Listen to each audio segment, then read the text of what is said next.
હજી મારો એ સવાલ છે કે સસ્પેન્ડ ભલે કર્યા, કાર્યવાહી અહીંયા પૂર્ણ નથી થતી. કાયદાની ભાષામાં જે કાર્યવાહી થવાની હોય એ થવી જ જોઈએ. અને ગુજરાત યુનિવર્સિટી પોલીસે સીસીટીવી જાહેર કરવા પડે. એ સીસીટીવી જનતાને જાહેર કરો જેથી ખબર પડે કે આ પીએસઆઈ સોનલ રાઠોડે કેવો અત્યાચાર આ વ્યક્તિ પર ગુજાર્યો છે. તમને માનશો નહીં, ગોપાલ દરજીની ઈજા તમને માત્ર આંખમાં દેખાય છે, બાકી એમની ઈજા જે અમુક જગ્યાએ એવી છે જ્યાં દેખાડી શકાય એવી નથી, ત્યાં પણ ઈજા થઈ છે.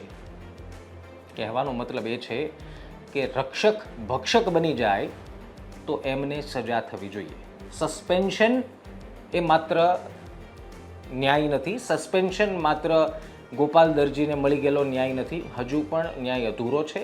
કાર્યવાહી થવી જોઈએ. માર માર્યો છે, જો ફરિયાદ નોંધે છે ગોપાલ દરજી, તો જે સામાન્ય વ્યક્તિને સાથે જે કાર્યવાહી થાય છે બધી જ કલમો ઉમેરાવી જોઈએ.